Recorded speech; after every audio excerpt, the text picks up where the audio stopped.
एक गांव के पास से एक गुरु और शिष्य गुजर रहे थे। चलते चलते जो शिष्य है उसने गुरुजी से कहा, गुरुजी रात होने वाली है तो क्यों ना आज रात हम इसी गांव में विश्राम कर ले। तो गुरुजी ने अपना सर हिलाकर सहमति दे दी। वो दोनों उस गांव में एक आदमी के घर पर पहुंचे और उन्होंने दरवाजा खटखटाया। इंसान बाहर आया, उससे बताया कि भाई हम अपने गांव जा रहे थे, रात होगी, तो क्या आज रात हम आपके यहाँ रुक सकते हैं या विश्राम कर सकते हैं। तो उस आदमी ने कहा बिल्कुल आप हमारे यहाँ पर आकर विश्राम कर सकते हैं, और वो अंदर चले गए। अंदर जाने के बाद जो गुरुजी है उन्होंने उस इंसान को पूछा उसकी स्थितियाँ देखकर कि भाई तुम क्या करते हो। तो वह इंसान बोला कि मेरे पास बहुत सी ज़मीनें हैं। जब उसने ऐसे बोला तो गुरुजी ने उसका घर देखा, तो घर क्या था, झोपड़ी थी उसके पास, और उसकी स्थितियाँ थोड़ी वैसी थी, तो वो एक गरीब इंसान था। तो गुरुजी ने कहा तो फिर आपकी ज़मीनों पर आप क्या करते हो। वो कह रहा मेरी ज़मीनें किसी काम की नहीं है, लोग कहते हैं ये बंजर ज़मीन है, यहाँ पर हम खेती करेंगे, मेहनत भी करेंगे तो भी हमें नफ़ा नहीं होगा, नुकसान ही होगा, तो ये बेवकूफ़ी होगी, ऐसे लोग कहते हैं। तो फिर गुरुजी ने पूछा तो फिर आपका घर कैसे चलता है, आप अपनी जीवन रोजी रोटी कैसे चलाते हो। तो इंसान बोला कि मेरे पास एक भैंस है, उसी के दूध से हम अपना घर चलाते हैं। गुरुजी बोले ठीक है। तो खाना खाकर वो लोग सो गए। रात को गुरुजी की आंखें खुली, गुरुजी ने अपने शिष्य को उठाया और गुरुजी शिष्य को उठाकर बाहर जाकर जो उसकी भैंस है उसी भैंस को खोलकर अपने साथ ले गए रात के अंधेरे में। तो जो शिष्य था वो कह रहा गुरुजी आप क्या कर रहे हो, एक इंसान जिसकी रोजी रोटी वो भैंस है, आप उसी को उससे दूर कर रहे हो, उसने हमें रात को रुकने के लिए जगह दी और आप उसके साथ ऐसा कर रहे हो। तो गुरुजी ने शिष्य की तरफ देखा और मुस्कुराकर बिना कुछ बोले वो चलते गए। अब ये जो बातें हैं इनको तकरीबन 10 साल बीत जाते हैं। अब वो जो गुरुजी का शिष्य था वो भी अब एक गुरु बन चुका था। तो उसको अचानक से ही उस इंसान की याद आई कि भाई उसके साथ हमने क्या क्या किया था। तो एक बार चलो उसकी जो परिस्थितियां हैं हम उनको देख के आए, वो कैसा है, उसको सोच के उसको दया आ रही थी।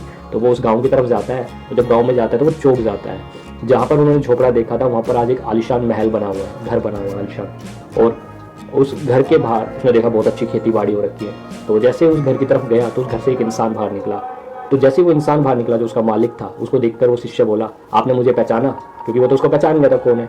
तो उस आदमी ने कहा नहीं। उसने कहा हम आपके पास आए थे तकरीबन 10 साल पहले, मैं और मेरे गुरुजी, और हम ऐसे रुके थे। कह रहे हाँ। वो कह रहा आप लोग रुके थे, आप कहाँ चले गए थे रात को अंधेरे में। कह रहे बस हम चले गए थे। तो कह रहा उनसे पूछा गया, वो कह रहे थे कि भाई आप कैसे क्या किया, आपने इतना बड़ा कैसे बना लिया। वो कह रहे जब आप चले गए थे उसके बाद उसी रात को मेरी भैंस भी चली गई थी, पता नहीं कहाँ गई, तो मेरे पास कोई दूसरा ऑप्शन बचा ही नहीं था। तो मैंने फिर अपनी ज़मीन पर ही फसल उगाना शुरू किया, उस पर मेहनत की, और ईश्वर की कृपा से वहाँ पर मेरी फसल बहुत अच्छी हुई। और देखते ही देखते मैं इस जो हमारा गाँव है इसका एक अमीर आदमी बन गया। आज मेरे पास सारी चीज़ें हैं, मेरे खुद के बगीचे हैं, फलों के बाग हैं, और मेरे पास इतना बढ़िया घर है। तो ये सारी चीज़ें हो गई।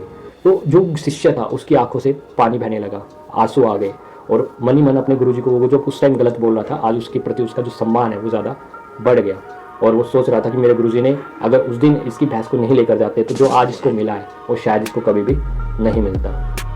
तो दोस्तों ये जो कहानी है वो हमें ये बताना चाह रही है कि हम सबके अंदर कुछ प्रतिभाएं होती है, कुछ क्षमता होती है, लेकिन किसी ना किसी कारण की वजह से, चाहे वो फैमिली से रिलेटेड हो, कोई हम काम करते हैं उसकी वजह से, या कोई चीज़ों की जो कमियां हैं हमारे पास, या सामाजिक तौर पर हम अपनी उन क्षमताओं को दबा देते हैं या भूल जाते हैं या हमें पता नहीं होता।